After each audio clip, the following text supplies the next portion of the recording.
Vamos ao texto, Atos, capítulo 15, versículos 36 até 16, verso 12.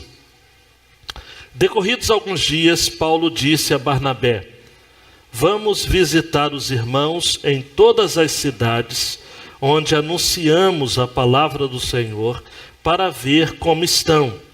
E Barnabé queria levar também João, chamado Marcos. Mas para Paulo parecia não fazer sentido levar consigo quem desde a Panfilha havia se afastado deles e não os acompanhara no trabalho. E a divergência entre eles foi tão grande que se separaram um do outro. E Barnabé, levando Marcos consigo, navegou para Chipre. Mas Paulo, tendo escolhido Silas, partiu, confiado pelos irmãos à graça do Senhor. E passou pela Síria e Cilícia, fortalecendo as igrejas. E chegou também a Derbe e a Listra. Havia ali um discípulo chamado Timóteo, filho de uma judia crente, mas de pai grego. E os irmãos em Listra e Icônio davam bom testemunho dele. Paulo queria que ele o acompanhasse, tomou-o então e o circuncidou, por causa dos judeus que viviam na região, porque todos sabiam que seu pai era grego. À medida que passavam pelas cidades, entregavam aos irmãos as decisões que haviam sido tomadas pelos apóstolos e presbíteros em Jerusalém, para serem obedecidas. Dessa forma, as igrejas eram firmadas na fé e a cada dia cresciam em número. Atravessaram a região frígio-gálata, mas foram impedidos pelo Espírito Santo de anunciar a palavra na Ásia. Quando chegaram perto da Mísia, tentavam ir para a Bitínia, mas o Espírito de Jesus não o permitiu. Então, passando pela Mísia, desceram para Troade. De noite, Paulo teve uma visão. Nela, em pé, um homem da Macedônia suplicava-lhe: vem para a Macedônia e ajuda-nos. E quando ele teve essa visão, logo procuramos partir para a Macedônia, concluindo que Deus nos havia chamado para lhes anunciar o Evangelho. Navegando de Troade, fomos em linha reta para Samotrácia e no dia seguinte para Neápolis. De lá fomos para Filipos, colônia romana e a cidade mais importante deste distrito da Macedônia. Ali ficamos alguns dias. Meu Deus, por favor, captura a nossa atenção e o nosso coração, para que cada adolescente, cada junior, cada homem, cada mulher aqui presente, jovem, possa absorver da sua palavra e possamos sair daqui alimentados por Ti. Ó Deus, dissipa toda a confusão na nossa mente e também ao nosso redor, e que famílias estejam juntas ouvindo a Sua palavra e recebendo de Ti, no nome do Senhor Jesus. Amém e amém. Esta foto, amados, que está na tela é justamente do continente europeu, onde está esse marco aí. O Evangelho está chegando na Europa que nós conhecemos atualmente, chegando ali aos portões da Grécia, ou, para usar a terminologia da época, a Macedônia. A saga da missão continua. Houve uma parada estratégica em Jerusalém para se resolver uma questão. Deixa eu só resumir rapidamente. O que fazer com os gentios, isto é, os não-judeus convertidos? Eles teriam que se submeter a todos os ritos e tradições judaicas? A resposta do Concílio de Jerusalém foi não. Absolutamente não. O que deve se cobrar dos convertidos não-judeus, apenas, capítulo 15, versículo 20 de Atos, é de que eles se abstenham das contaminações dos ídolos, da imoralidade sexual, da carne de animais sufocados e do sangue. Estas foram então as estipulações determinadas pelos irmãos em Jerusalém. Saem então dali, decorridos alguns dias, Paulo e Barnabé, para empreender aquilo que a gente chama de segunda viagem missionária. E o que a gente pode aprender nesta porção que acabamos de ler? Tuane, dando um clique, por favor. A nossa grande ideia desta passagem é: a missão da igreja descansa sob o cuidado providente do Deus da missão. A missão da igreja descansa sob o cuidado providente do Deus da missão. Olha para mim, amado e amada, às vezes nós pensamos que a situação no mundo está fora do controle, sim ou não? A gente lê os jornais, a gente acompanha as notícias, a gente vê o que as pessoas estão conversando e a gente chega à conclusão de que, olha, realmente não tem saída. O mundo está virado de ponta cabeça. E o que Deus está fazendo no mundo? Por que Deus não está intervindo, fazendo alguma coisa? E nós temos muita dificuldade de entender isso. E aí a gente tem que fazer o discipulado, conhecendo Deus e fazendo sua vontade, para a gente aprender junto com o Henry Blackby, de que Deus está fazendo algo no mundo e Ele está nos convidando para nos unirmos a Ele, em missão. O nosso Deus é um Deus em missão. Em alguns livros de missiologia, você vai encontrar essa expressão em latim, missio Dei. Deus é um Deus de missão. Deus está fazendo algo desde a criação, mesmo com a queda, estabeleceu planos para a redenção, e até a consumação, Deus vai estar reunindo para si um povo. Alguém conseguiu sintetizar muito bem qual é o grande propósito de Deus no mundo? O grande propósito de Deus é ter uma família com muitos filhos parecidos com Jesus. E Deus está reunindo para si este povo. Deus está chamando para si este povo de todas as tribos, povos, línguas e nações. Por isso você tem o livro dos Atos dos Apóstolos. Por isso que você tem este livro para deixar-nos bastante claro de que a igreja precisa estar em constante missão, atividade. A palavra missão vem do latim missio, que significa enviado. Deus está enviando o seu povo ao mundo.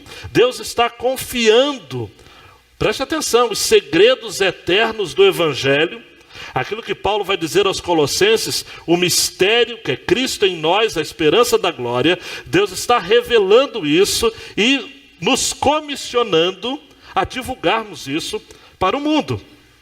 Não podemos parar. Não podemos parar. Quando assistimos os telejornais, vemos o mundo aparentemente o caos, há uma igreja do Senhor agindo. Há uma igreja em marcha. Quer seja no Oriente Médio, quer seja na Europa, quer seja na América, quer seja em qualquer outro lugar deste mundo, os quatro cantos da terra, a missão da igreja descansa sob o cuidado providente do Deus da missão. O que a gente aprende desse texto? Dando um clique, a primeira porção, por favor, Deus no controle da missão. Começa no capítulo 15, versículo 36, até o versículo 41, ainda do capítulo 15.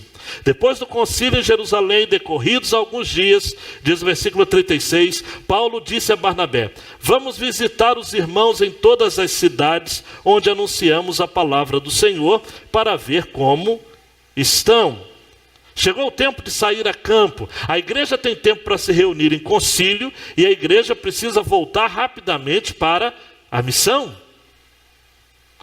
Hoje em dia tem muitas igrejas, infelizmente, que são boas em reuniões, em deliberações, mas são ruins de missão, ou lentas em missão. Há crentes que são lentos em missão. Então, quando eu leio esse texto, decorridos alguns dias, não se podia perder muito tempo, Paulo disse a Barnabé: vamos visitar os irmãos? Vamos ver como que as pessoas onde nós passamos anunciando a palavra do Senhor, como elas estão. Há aqui uma preocupação com as pessoas. As pessoas são o cerne da missão. Deus se importa com pessoas e quer uma igreja que se importe com pessoas. A igreja não pode se ver presa, abduzida, dominada, controlada por números, sem rostos, sem histórias. Nas redes sociais a gente percebe isso. Os de longe são aproximados e os de perto são distanciados. Deus se importa com pessoas. Paulo e Barnabé decidem visitar pessoas onde havia anunciado a palavra do Senhor. Não basta abrir igrejas, tem que se importar com as pessoas. Mas aí, a partir do versículo 37, nós temos Barnabé tornando ainda mais evidente o seu dom de encorajamento, né? O seu nome significa filho da consolação, conforme a gente encontra em Atos 4, 36 e 37. Barnabé foi ele que chegou perto de Paulo, assumiu a Paulo praticamente e comprou briga por Paulo. Foi Barnabé que apresentou Paulo aos demais apóstolos em Jerusalém. Foi Barnabé que chamou Paulo, que estava em Tarso, para que fosse até Antioquia, e o seu primeiro ministério de Paulo foi sob a mentoria, a assistência de Barnabé. Foi Barnabé e Saulo que foram indicados, Atos 13, 2, para a missão. E agora Barnabé, o que havia feito com Paulo no início, agora é chamado, é desafiado a fazer por um jovenzinho de nome João Marcos. Olha a complicação aqui, amados. Versículo 37, Barnabé queria levar também João, chamado Marcos. Mas para Paulo, parecia não fazer sentido levar consigo quem desde a Panfilha havia se afastado deles e não os acompanhara no trabalho. 39, e a divergência entre eles foi tão grave que se separaram um do outro. E Barnabé, levando Marcos consigo, navegou para Chipre. Mas Paulo, tendo escolhido Silas, partiu, confiado pelos irmãos a graça do Senhor, e passou pela Síria e Cilícia, fortalecendo as igrejas. A pergunta que não quer calar é: o que aconteceu com João Marcos? Os comentaristas, amados, não são unânimes. Mas antes vamos traçar um pouco da personalidade de João Marcos. João Marcos era filho de uma mulher chamada Maria. Foi na casa de João Marcos que Pedro apareceu depois de ser liberto da prisão. E isso, se não me engano, está em Atos capítulo 12. Confere. Maria, João Marcos, era uma família, se não abastada, mas com alguns recursos a mais do que o normal, porque eles tinham uma empregada de nome Rod. Alguns comentaristas chegam a dizer de que aquele jovem que em Marcos, o Evangelho, aparece nu, quando daquela confusão de Jesus em Jerusalém, ele sai de casa vestido num lençol e de repente ele se vê no meio da multidão, seria o próprio João Marcos. E há várias razões por isso, uma delas de que esse episódio só Marcos cita. E isto havia então um sentido específico, especial para a vida daquele rapaz. Uma outra evidência de que a palavra ali para lençol era um lençol fino, algo realmente de uma família que possuía algumas posses.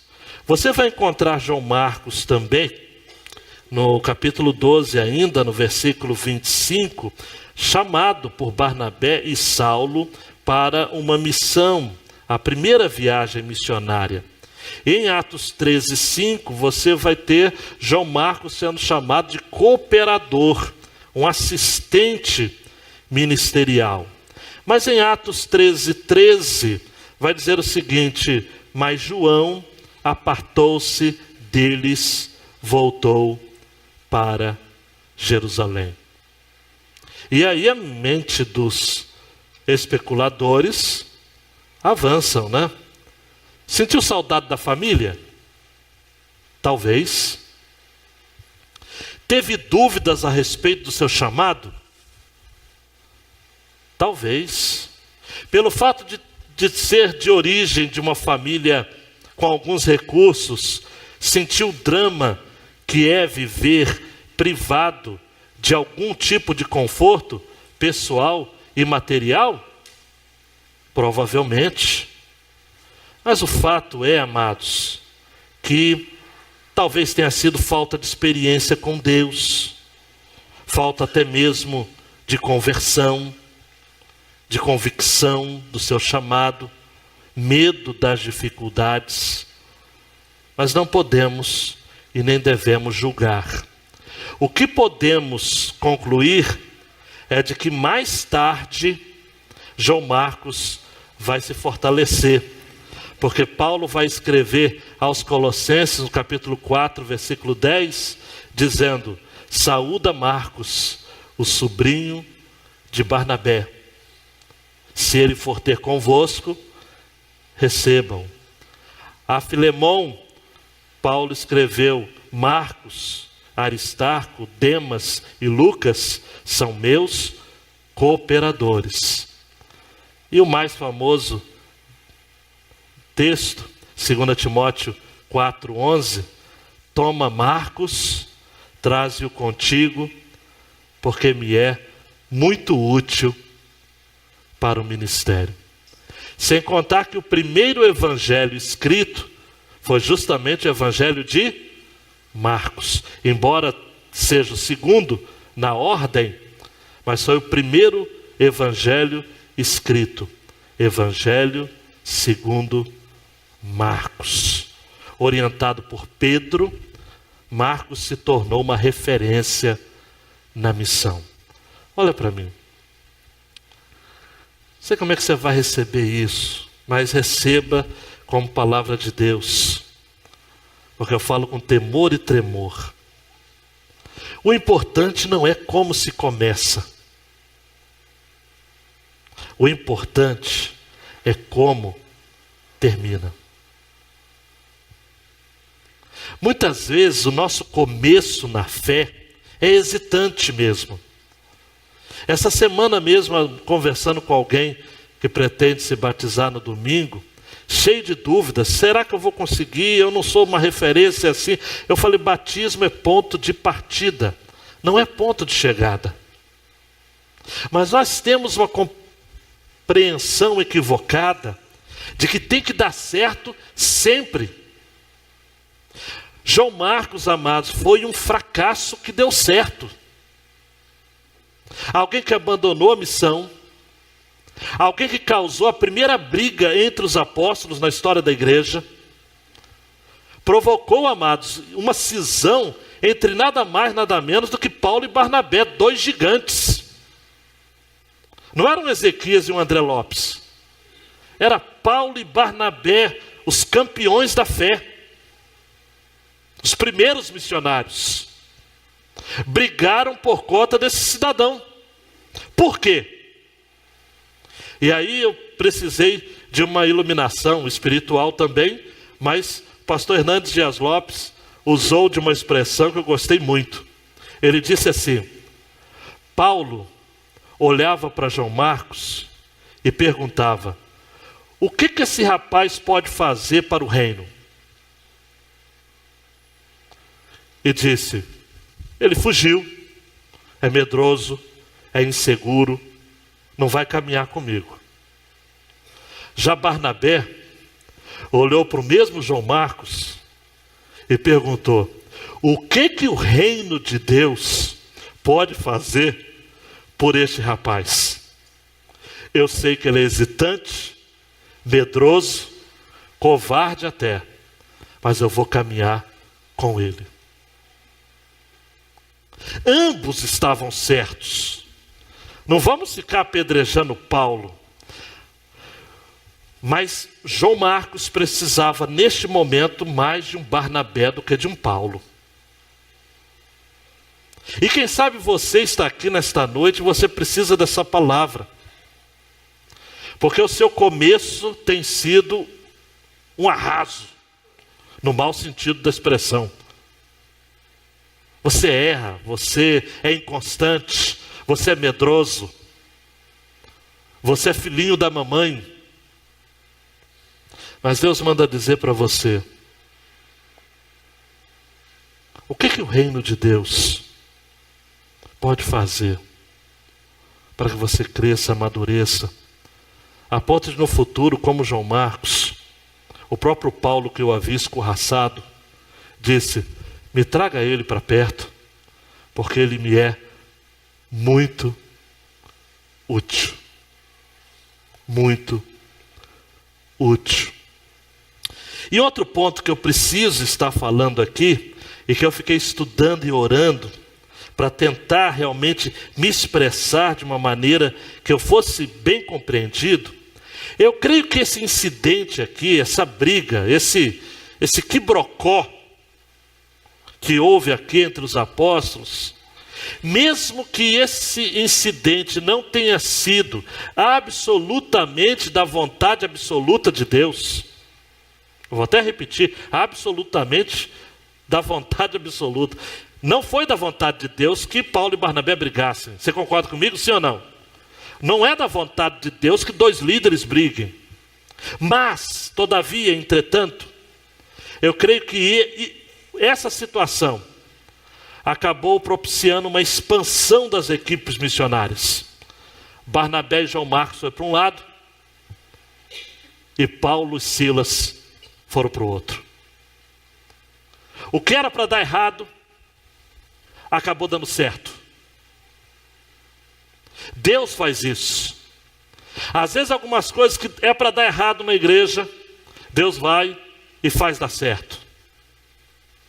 Na sua vida pessoal também é assim. Na minha vida pessoal, era para dar errado, mas Deus faz com que todas as coisas concorram para o bem daqueles que amam a Deus e são chamados segundo o seu propósito. Romanos 8, 28.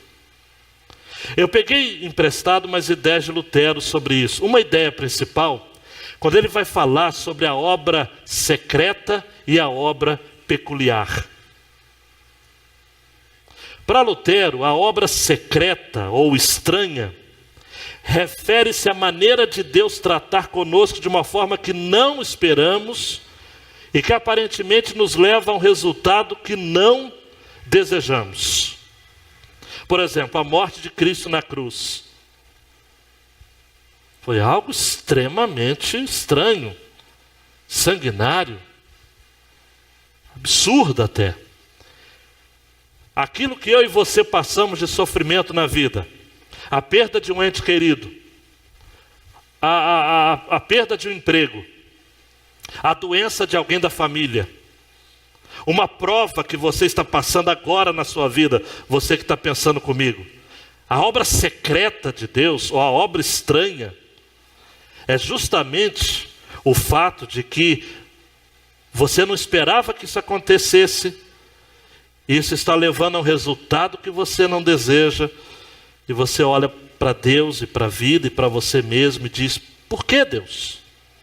No entanto, o mesmo Lutero vai dizer de que junto com essa vontade estranha ou vontade secreta, há uma obra peculiar, que é quando Deus executa a sua obra exatamente que Ele tem em mente através dessa obra estranha.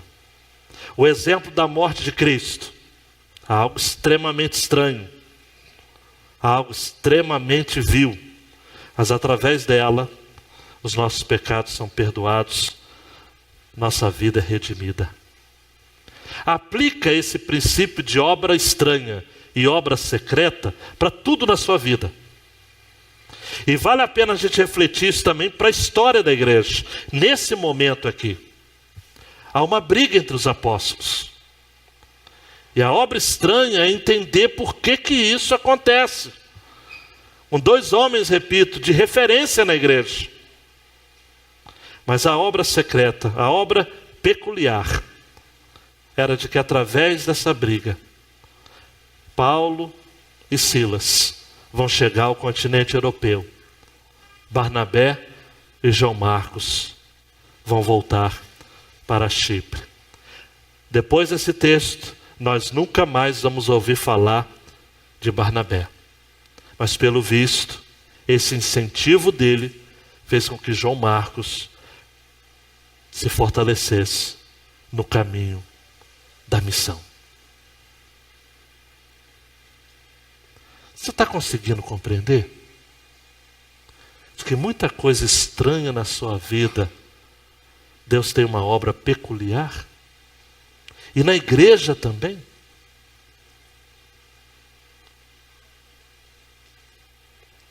Guarda isso no coração como Maria.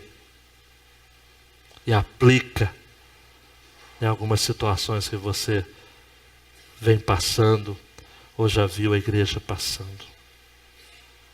Outro ponto importante é de que no versículo 40 diz que Paulo e Silas partiram confiados pelos irmãos à graça do Senhor. Eles não foram por obra da carne, por presunção. A nova versão transformadora traduz assim o versículo 40. Paulo escolheu Silas e partiu, e os irmãos o entregaram ao cuidado gracioso do Senhor. Deus continua sendo providente, mesmo diante de uma situação triste e desagradável. Lembra disso, quando você estiver passando por algumas situações que parecem perdidas, estranhas ao extremo. Há uma obra peculiar embutida nos acontecimentos. Você crê nisso? Ou vai pelo menos começar a entender isso para crer? Diga amém. A segunda porção, Tuane, Deus convoca mais um para a missão. A obra de Deus, amados, sempre está precisando de mais homens e mulheres envolvidos no seu projeto. No time de Deus sempre há lugar para mais um. Acompanhe comigo então os versos 1 a 5. Chegou também a Derbe e a Listra, e havia ali um discípulo chamado Timóteo. Já era um discípulo, já era um servo, já era um aluno. A palavra discípulo no original significa aprendiz. Filho de uma judia crente, mas de pai grego. Não é? Os irmãos em Listra e Icônio davam bom testemunho dele. Era alguém convertido, a despeito do lar misto. Tem gente que fala o seguinte: não, para o ministério é muito importante que a pessoa tenha o pai e a mãe convertidos. Não necessariamente. É preciso ter nome, ter sobrenome, desculpe minha expressão, mas ter pedigree. Não. Timóteo tinha mãe crente, judia, crente, mas o pai era pagão. Nós precisamos, amados, olha para mim, quebrar alguns paradigmas e alguns preconceitos que a gente tem. Ah, pastor, eu não vi de uma família completa, eu não vi de uma família totalmente integrada no Evangelho. Eu acho que eu não tenho como ir para a missão. Tem.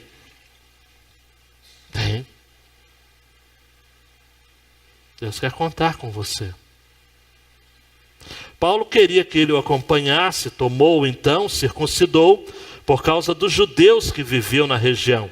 Porque todos sabiam que seu pai era grego. Aí você deve estar pensando, mas pastor, Paulo ensinava de que os crentes não precisavam se circuncidar. Agora pede para Timóteo se circuncidar. O que é isso? Paulo, amados, aqui ele pensou o seguinte, olha, não é porque a pessoa vai ser um bom cristão que ele tem que ser um mau judeu. A sua mãe era judia. Então ele tinha uma linhagem judia. Então por que não se circuncidar por uma questão cultural? Para evitar quaisquer problemas entre os judeus quando ele fosse ministrar. Tem coisas pequenas, o que nós aprendemos nesse texto é que tem coisas que não vale a pena brigar. Tem coisas que a gente tem que relevar. Tem coisas que a gente levanta a bandeira e tem coisas que a gente joga fora a bandeira. Paulo era assim. Paulo não era incoerente, mas ele não era briguento, obstinado, cabeça dura. Ele era alguém que sabia entender que cada caso é um caso e merece ser estudado à parte. Logo, dessa forma, versículo 5 vai dizer que as igrejas eram firmadas na fé, saudáveis e a cada dia cresciam. Timóteo, amados, era um homem realmente nascido para a missão. E talvez nós tenhamos aqui alguns jovens que são nascidos para a missão. Paulo vai escrever a Timóteo, 2 Timóteo 1,5, vai dizer, trazendo à memória a fé não fingida que em ti há, a qual habitou primeiro em tua avó Lóide, em tua mãe Eunice. Timóteo era um obreiro aprovado.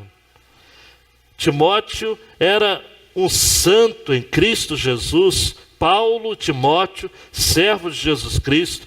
É assim que começa a carta aos Filipenses.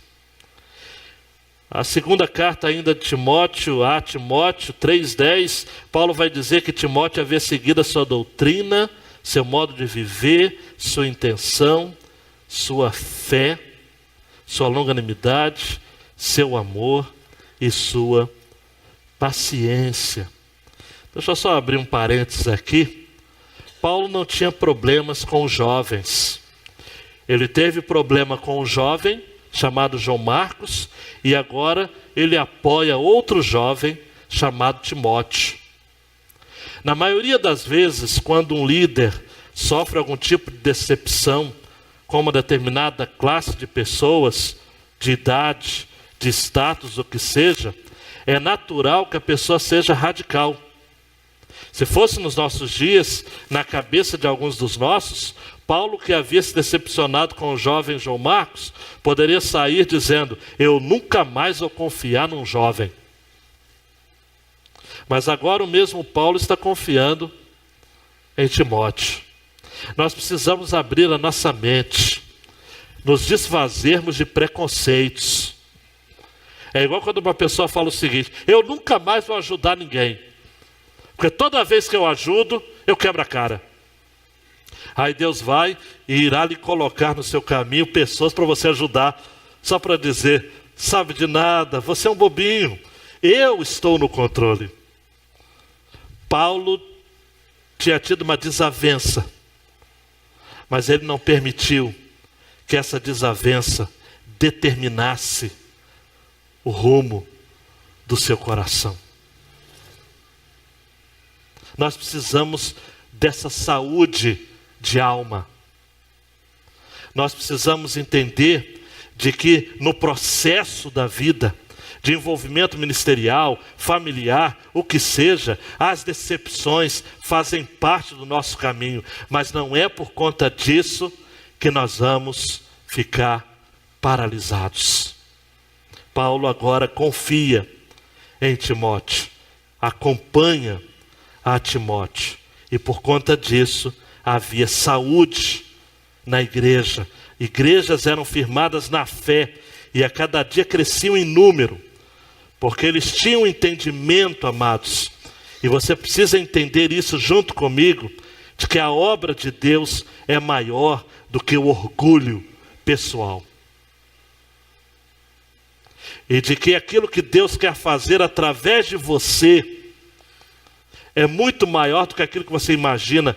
Por isso você não deve permitir que o seu coração se transforme no seu maior inimigo e no maior impedimento para a expansão da obra de Deus através da sua vida.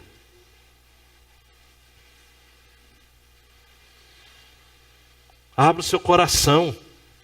Volte a confiar nas pessoas. Volte a crer que de fato a obra de Deus é maior do que as pessoas que se apresentam em nome do próprio Deus. Abrindo parênteses aqui, você conhece pessoas decepcionadas com pessoas da igreja. Talvez você seja um que disse que não iria confiar mais em ninguém. Eu atendo às vezes pessoas no gabinete e falo: pastor, eu vou ter muita dificuldade de me abrir, porque eu já me abri com um homem que era considerado um homem de Deus, e ele me decepcionou, ele traiu a minha confiança. Mas eu quero nesta noite ministrar ao seu coração: não permita que alguma decepção do seu passado lhe impeça de ser quem Deus planejou que você fosse no seu presente. Paulo está saindo de uma decepção com João Marcos e resolve investir num outro jovem, porque ele acreditava de que a obra é maior, repito, do que o orgulho pessoal. Paulo engole seu orgulho e diz: a obra de Deus é maior. E a última porção está nos versos 6 a 12. Deus torna sensíveis os seus missionários. Olha que coisa interessante. Abra sua Bíblia e acompanhe na sua Bíblia, por favor. Você é adolescente, jovem, junior, pega a sua Bíblia, adulto, acompanhe isso aqui que é muito importante. Eles atravessam a região frígio-gálata.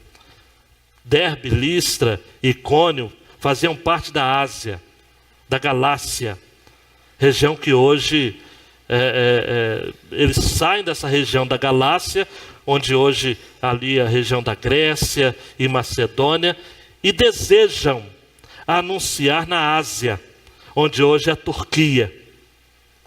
Mas versículo 6 diz que eles foram impedidos pelo...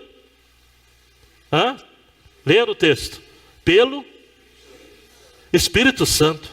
No versículo 6 diz que eles tentaram ir para Bitínia, também na Ásia.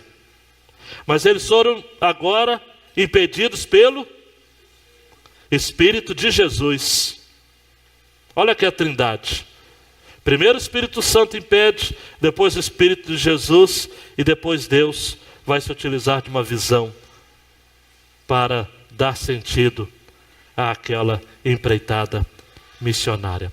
Olhe para mim, por favor. Os missionários precisam ser sensíveis para perceber, e a igreja que quer ser madura espiritualmente também precisa compreender que nem sempre Satanás impede o avanço da obra. Muitas vezes o próprio Espírito Santo também diz não. Ele fala: mas pastor, eu estava para fazer uma visita, eu estava para fazer um plano no meu ministério, e Satanás tem se levantado. Há opressão, há uma proposta realmente ativa de Satanás, mas será que não é o Espírito Santo? O verbo aqui para impedir, no versículo 6, impedidos pelo Espírito, significa reter, opor-se. O Espírito Santo está se opondo. No versículo 7, não o permitiu. O verbo para permitir aqui é deixar ir. Não deixou ir. 2 nãos. O que fazer quando no ministério recebemos nãos de Deus? O que fazer? É melhor obedecer, né? Deus diz não. Eu fico imaginando Paulo e Silas dizendo: Deus, estamos aqui postos para a sua obra, queremos ir para a Ásia. E o Espírito Santo diz não. Aí depois oram de novo: Senhor, se não é a Ásia, então vão para a Bitínia. Aí o Espírito de Jesus diz não. O que fazer? Meu jovem, o que fazer quando você se vê vocacionado e você diz: eu quero ganhar, Senhor, as nações, eu quero começar na Índia? E Deus fala não. Senhor, eu quero ir para a África. E Deus diz não. Senhor, eu tenho um chamado para trabalhar com crianças. E o Espírito diz não. O que fazer? Olhe para mim. Seja sensível à voz do Espírito Santo de Deus. Porque logo no versículo 9, diz que de noite Paulo tem uma visão, e eu creio que esta visão foi depois de um tempo de oração, e um homem da Macedônia suplicava-lhe: vem para a Macedônia e ajuda-nos. E quando ele teve essa visão, logo procuramos partir para a Macedônia, concluindo que Deus nos havia chamado para lhes anunciar o Evangelho.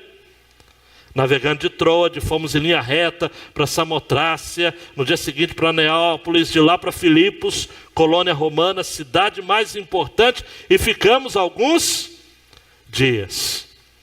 E aí na quinta-feira que vem você vai ver o que o Espírito Santo, o estrago santo que o Espírito Santo, repetindo, uma redundância aqui, fez em Filipos, salvando Lídia, a endemoniada, depois no cárcere, o terremoto, o carcereiro é convertido, e uma grande igreja é estabelecida ali. Depois de nãos, Deus está preparando um sim para os seus.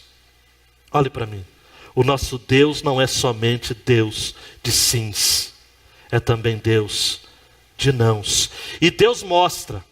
Eu sei que isso é difícil para a gente, os batistas, nós os batistas, entendemos como que foi isso.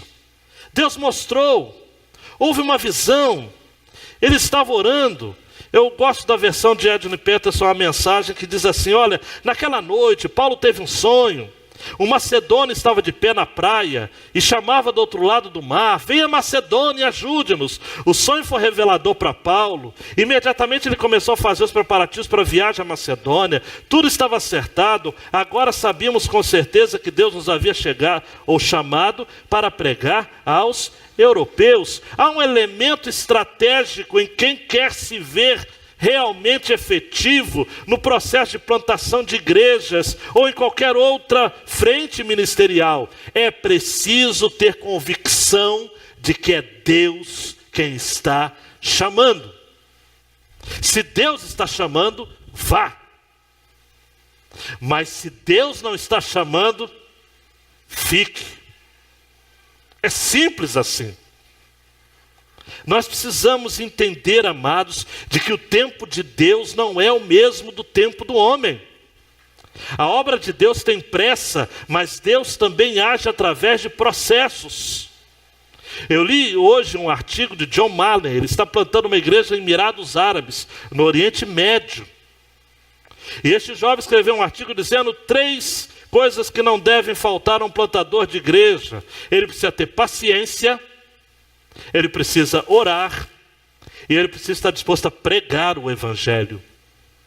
Paciência, oração e pregação. E quando ele fala de paciência, eu sei que é uma citação longa, mas eu quero destacar aquilo que ele fala. Ele diz o seguinte: à medida que pensamos na plantação de igrejas, nós devemos nos recusar a avançar rapidamente, quando apraz ao nosso Deus se mover lentamente.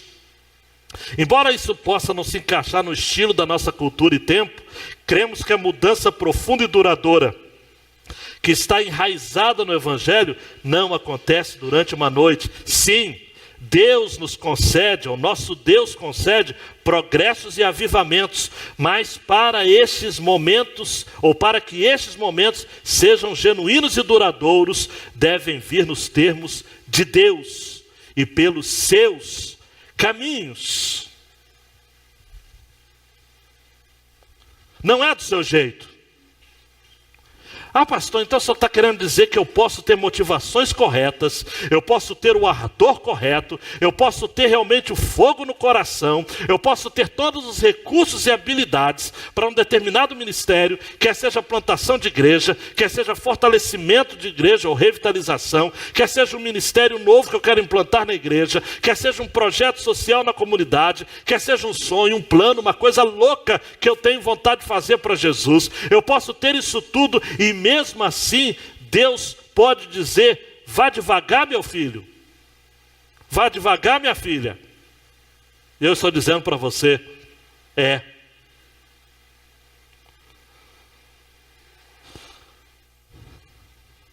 a agenda missionária da igreja é dirigida por Deus, não é pelos obreiros. É definida no céu, não é na terra. Deus quer que você abra mão dos seus projetos pessoais para a missão, para você abraçar o projeto dele, porque a missão é dele. Você é apenas alguém que é convidado a participar como coadjuvante. O protagonista é Deus. Nos caracteres ao final do filme, as letras do nome dele vão ser muito maiores do que as suas. As suas só poderão ser vistas com lupa.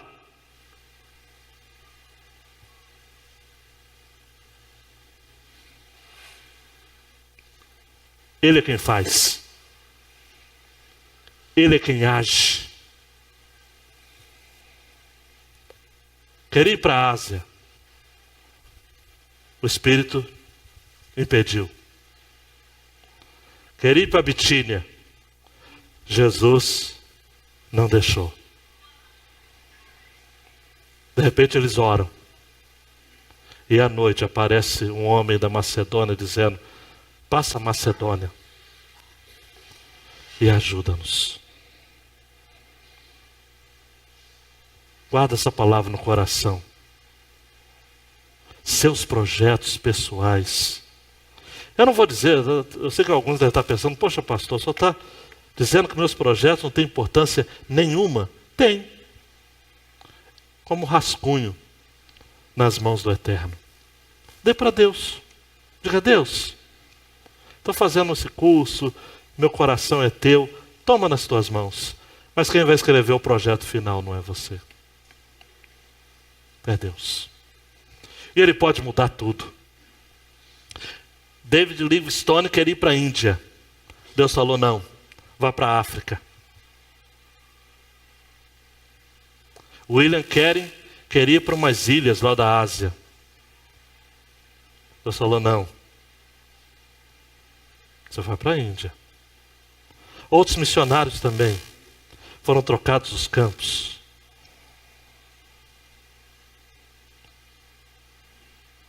Deus tem a liberdade para mudar a sua rota. Esteja disponível para Ele e para as mudanças que Ele quer fazer na sua vida. Por fim, para você levar para casa algumas aplicações, vamos lá, Tony. Primeiro, nós temos de ter um interesse maior pelas pessoas do que pelas instituições. Em outras palavras, pessoas valem mais do que estruturas. Você crê nisso?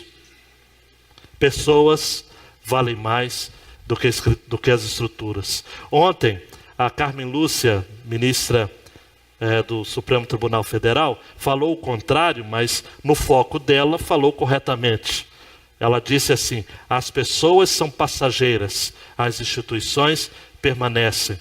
E ela estava se referindo àquela questão do procurador Janot, que vai passar, se não me engano, ainda amanhã, mas a instituição, o Ministério Público, vai permanecer. Do ponto de vista político, estrutural, judiciário, correta essa frase, mas do ponto de vista de Deus, no que diz respeito à sua missão, pessoas valem mais do que instituições. Por isso que você vai encontrar no capítulo 15, versículo 36, Paulo e Barnabé dizendo o seguinte: vamos visitar as pessoas, os irmãos, onde anunciamos a palavra do Senhor, para ver como estão. Se fosse nos nossos dias, alguns diriam o seguinte: vamos visitar as igrejas para ver como estão os templos. Vamos visitar as igrejas para ver como estão os livros de atas, os relatórios financeiros. Não, eles estão preocupados com pessoas. Vamos visitar pessoas. O interessante, amado, só abrindo um parênteses aqui, quando eu assumi em março a igreja lá de Monsuaba, a minha primeira preocupação foi conhecer as pessoas. E os líderes ficaram em polvorosa porque tinham várias posições ministeriais que estavam vazias de líderes e ainda estão até hoje. E algumas ficam em crise comigo. Mas pastor, quando que nós vamos ter todos os líderes? Alguém já me disse, já há algum tempo atrás, olha, o mandato da diretoria vai terminar em dezembro. Tem que montar uma comissão, tem que indicar novas pessoas. E eu não estou nem um pouco preocupado com isso. Para mim renova todo mundo. Quem quer ficar? Fica. Quem quer sair? Sai da liderança. Porque as pessoas valem mais do que as instituições, do que os cargos que ocupam. Jesus disse numa parábola que contou em Lucas 15, 4 a 7, que um homem tinha 100 ovelhas, perdendo uma delas, deixou as 99 no deserto e foi atrás daquela que havia se perdido.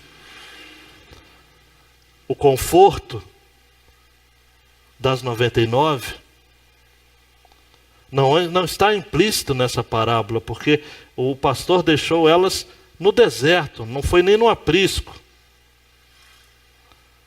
Deixou 99 em perigo, mas foi atrás daquela que estava perdida. É isso que o líder precisa fazer. Valorizar mais aqueles que estão fora do que aqueles que estão dentro. E que podem se defender sozinhos. Mas quem está perdido, não se sabe como está. Pessoas valem mais do que estruturas. A segunda aplicação que quero fazer, amados, é o seguinte: desentendimentos são inevitáveis no processo de expansão da igreja. Agora, não podemos permitir que o nosso coração se transforme em um túmulo de ressentimentos.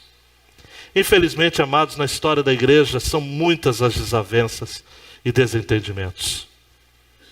No domingo passado, nós recebemos alguns missionários na região e nós estávamos em frente à nossa casa, conversando eu, pastor Ronaldo, a esposa lá do Camurim. Pastor Ronaldo está em Angra já há cerca aí de 22, 23 anos. Eu falei, mas eu já completei 24. A Vânia, a esposa do pastor Ronaldo, falou, e a gente já passou por muita coisa aqui na região, né? Eu falei, mas são coisas que a gente tem que deixar para trás, tem que esquecer. A gente não pode guardar ressentimentos, mas as desavenças são naturais. Eu não fico chateado, amados, não é um meia-culpa, não quero transformar o púlpito num confessionário, mas de pessoas que saem daqui, que vão congregar em outros lugares, que não se adequam mais com aquilo que está sendo ensinado, com aquilo que está sendo pensado, planejado para a vida da igreja. Os desentendimentos são inevitáveis. Paulo até vai estar dizendo numa das cartas de que realmente as desavenças, os conflitos acontecem para que os aprovados se manifestem. E eles precisam ser liberados para seguir a Deus. Se é numa igreja batista, congregacional, assembleia, se é para o mundo, o que é uma lástima. Mas cada um tem seu direito de escolher. O que não pode acontecer é quem ficar ou quem sair, permanecer com o coração ressentido. Tá?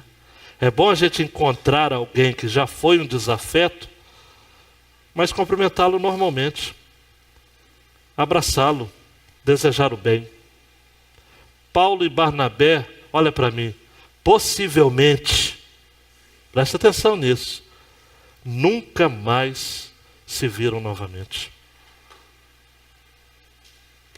Mas João Marcos, o pivô da situação, Paulo, antes de morrer, porque a 2 Timóteo foi a última carta que ele escreveu vivo, ele disse: me chama João Marcos, ele me é muito útil no ministério. Em outras palavras, querido e querida, não espere chegar próximo à morte para reconhecer que mesmo as pessoas que discordaram de você e que lhe foram realmente ferinos, de um modo ou de outro, são úteis ao ministério. A gente precisa reconhecer isso. Nem sempre estão certos apenas aqueles que ficaram conosco. Às vezes os que saíram também tiveram, ou ainda têm, os seus valores e precisam ser reconhecidos como tais. É fácil o que eu estou dizendo? Viver isso? Claro que não. Claro que não. Mas é necessário, sabe para quê? Para a saúde do nosso coração. Para a saúde. Que nenhuma raiz de amargura brotando, os hebreus já estão dizendo isso, vos prive da graça de Deus. Raiz de amargura é coisa muito, muito séria. Olhe para mim, deixa aí. Não guarda no coração, não. Não leve para o túmulo aquilo que você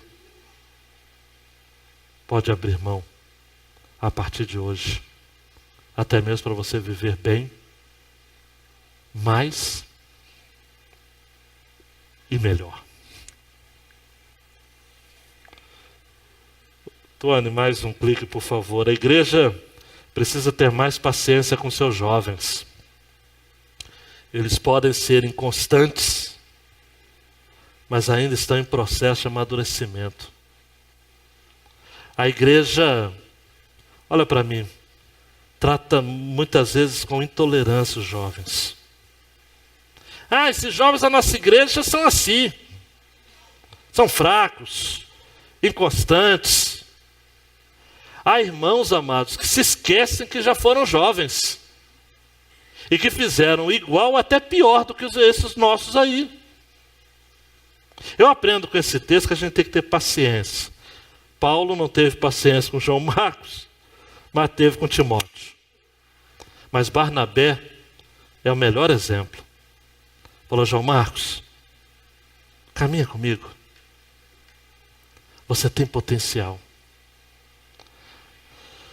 João vai escrever, e o pastor Pedro pregou isso na quinta passada: eu vos escrevi, jovens, porque sois fortes, e a palavra de Deus está em vós, e já vencestes o maligno.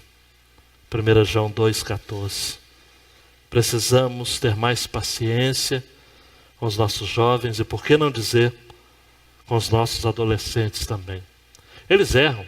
Alguns andam no culto, alguns dormem durante a mensagem, outros conversam, mas vão ter paciência. Dá um toque em casa, papai e mamãe, dá um café bem forte nele, um café missionário. Chegando em casa, chama atenção, mas valoriza. Está aqui. Pastor, os jovens estão cabeludos, mas estão aqui. Para mim eles poderiam vir com trança. Estão aqui. Nós precisamos entender, não é uma libertinagem ou um apreço à bagunça, mas é um respeito às diferenças, até mesmo aos conflitos de geração. Aquilo que na minha cabeça de 43 anos não cabe, mas que eu tenho que respeitar, caminhar junto. E Deus me deu um filho com a personalidade que tem para isso, para me ensinar. Para eu aprender que determinadas lutas não vale a pena ser lutadas. Outras sim, mas a maioria não. Hoje eu li algo que o Augusto Nicodemos falou da diferença entre erro teológico e heresia. Achei muito interessante. E tem gente que chama todo erro de heresia. Ele falou, não, se a coisa não é de doutrina central do Evangelho, é um erro. Mas todo mundo vai para o céu, mesmo pensando errado. Agora tem heresia. São os assuntos que diz respeito aos pontos principais da fé.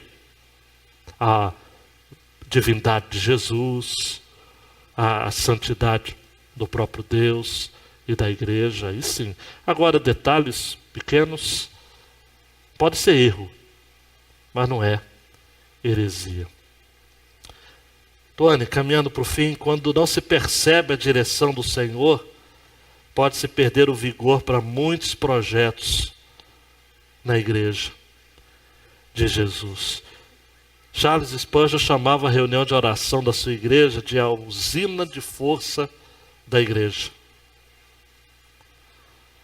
É na oração que Deus fala não e Deus fala sim. Eu tenho alguns projetos para a igreja que estão engavetados há anos. E quando eu penso que chegou o tempo, Deus diz, não. E eu tenho que colocar de novo na gaveta e ficar quietinho. Nós precisamos perceber a direção do Senhor. É Deus que está mandando? É Deus que está chamando? Prossiga. Mas é só desejo da carne? Se cale. Daí que vem a última aplicação, Hudson Taylor, que vai dizer, Tuane, a obra de Deus, feita do modo de Deus, jamais faltarão recursos. Nós precisamos aprender a orar mais, antes de colocarmos os nossos planos em ação. Eu quero terminar uma fala e uma ilustração de Eugene Peterson no seu livro O Pastor Segundo o Coração de Deus. Mas antes eu só abrir um parênteses, porque se você for alguém que anda pesquisando muito por aí, sabe que Eugene Peterson é um pastor presbiteriano muito consagrado nos Estados Unidos, mas já aposentado, se tornou pastor de pastores, um mentor.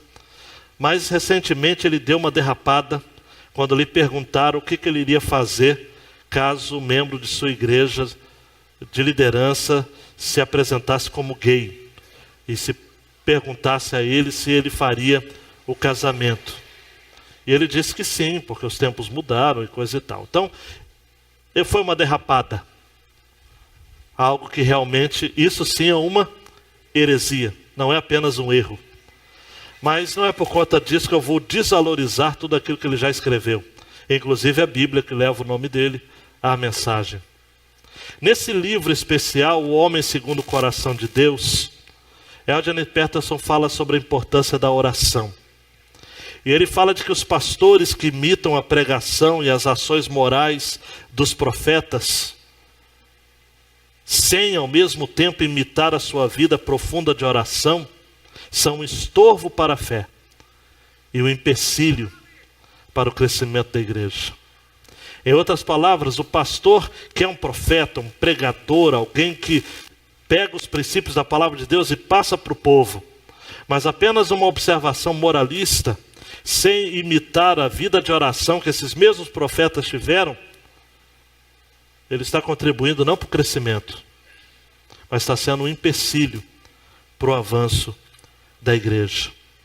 E aí, dando mais um clique, Tuane, quando a gente vê que a missão da igreja descansa sob o cuidado providente do Deus da missão, eu quero terminar dizendo que a igreja precisa estar sensível em oração. Paulo e Silas estavam em oração, eu não tenho dúvidas disso. E de noite aparece um homem dizendo: vem, passa a Macedônia e ajuda-nos. Olha para mim o que Deus tem para falar a você a respeito do seu ministério. Deus vai falar enquanto você estiver orando. Você precisa imitar a vida de oração desses homens. Gente que orava, amados, horas e horas e horas a fio. Não era apenas essa coisa medíocre que muitos de nós têm, de orar apenas antes das refeições ou quando acorda.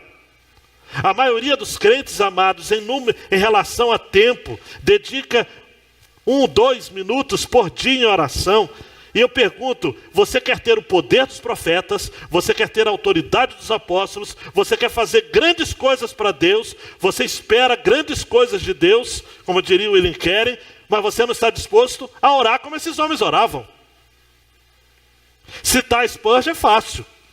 Quero ver orar como ele orava.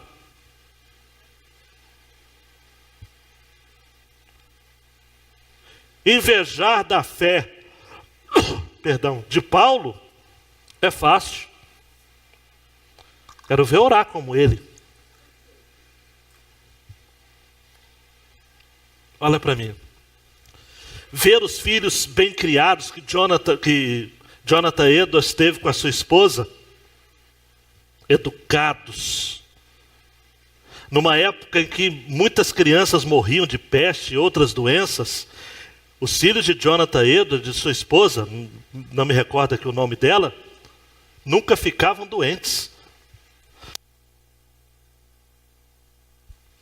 Querer isso é fácil. Olha para mim. Quer orar o que eles oravam? Então eu quero terminar, e Eugene Peterson conta essa história de que os pastores muitas vezes são submetidos continuamente a uma indignidade. Imagina um grupo se reunindo para uma reunião de oração e de repente alguém chega e fala o seguinte: pastor, o senhor pode fazer uma oraçãozinha para começar? E aí o William McNamara vai escrever dizendo o seguinte: olha, quando eu imagino uma situação dessa, alguém chegando para mim e perguntando, pastor, só pode fazer uma oraçãozinha, dá vontade de gritar. Não posso. Não existem oraçãozinhas. A oração penetra na cova dos leões, leva-nos até a presença da santidade, lugar de onde não sabemos se voltaremos vivos ou equilibrados, já que é horrível cair nas mãos do Deus vivo. Para de oraçãozinhas, para de cultos em que o seu corpo está aqui, mas seu coração está fora. Chega desse cristianismo pequeno. Chega desse comprometimento, desculpe minha expressão, comprometimento prostituto em relação às coisas de Deus. Eu me envolvo naquilo que me dá prazer. Acaba o prazer, ou acaba o retorno pessoal, eu estou fora.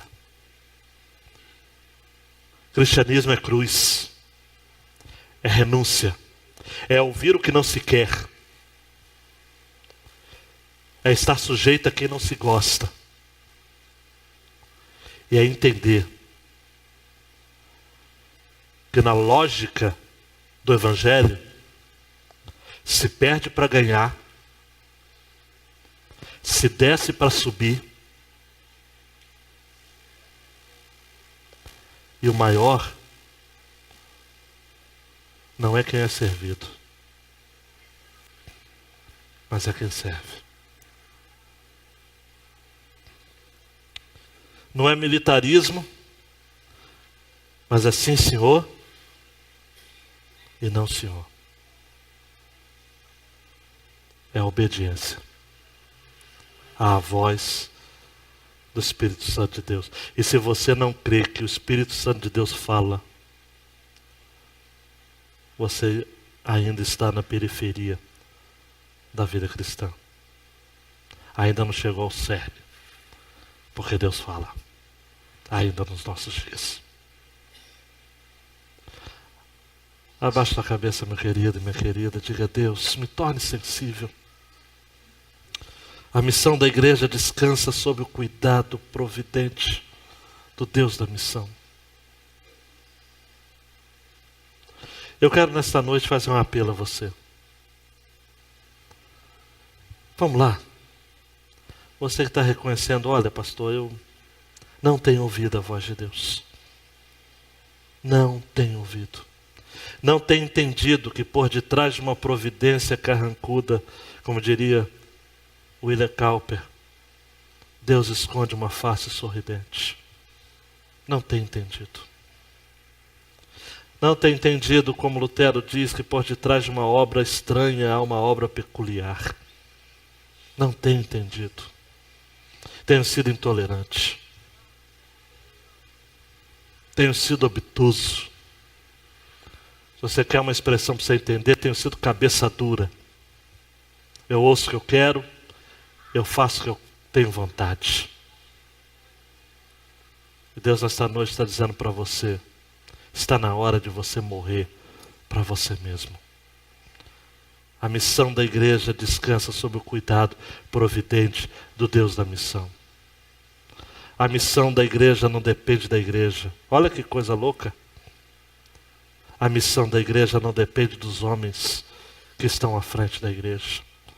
A missão da igreja depende única e exclusivamente no Deus que está no controle de tudo.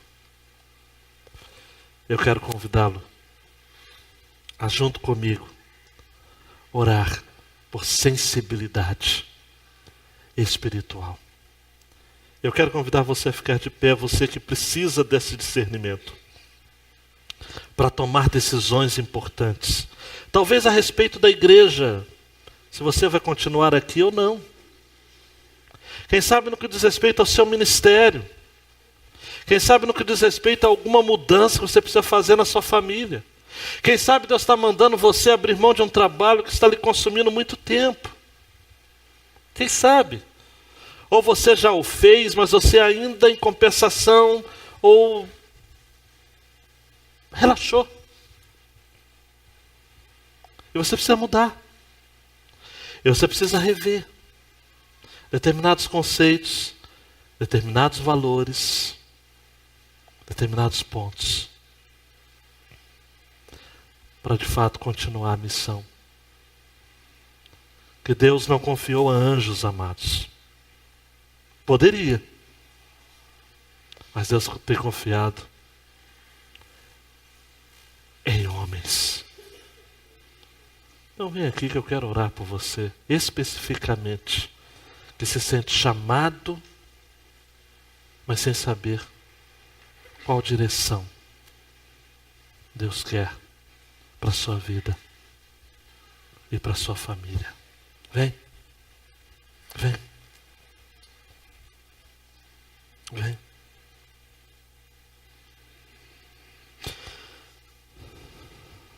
Vamos estar orando, igreja. Ó Deus, o Senhor faz coisas assim que nos deixam desconcertados. Justamente num período de campanha de missões nacionais, o Senhor está nos trazendo uma palavra de desafio missionário. E nós estamos aqui reconhecendo que, como pessoas, agentes desta missão, precisamos compreender que a nossa participação vai ser diminuta. A maioria de nós aqui nunca participará de grandes conferências. Nunca será chamado para ser referência de nada. Nunca vai ser nem entrevistado por um blogzinho que tem apenas 2 ou 3 leitores por ano. A maioria de nós vão ser servos, conhecidos apenas por Deus, o que já é suficiente. E eu olho para esse texto, eu vejo Deus usando Paulo e Barnabé, Paulo e Silas, Paulo, João Marcos, Barnabé, naquilo que eles tinham de erros, de vacilos. Vai usar Timóteo também com seus medos. Paulo vai escrever a Timóteo dizendo: não tenha espírito de covardia, mantenha um espírito de poder, de moderação. Deus vai contar com gente débil ao longo da história. É assim até hoje. Mas Deus, não importa como a gente começa, mais importante é como a gente termina. Judas começou bem e terminou mal.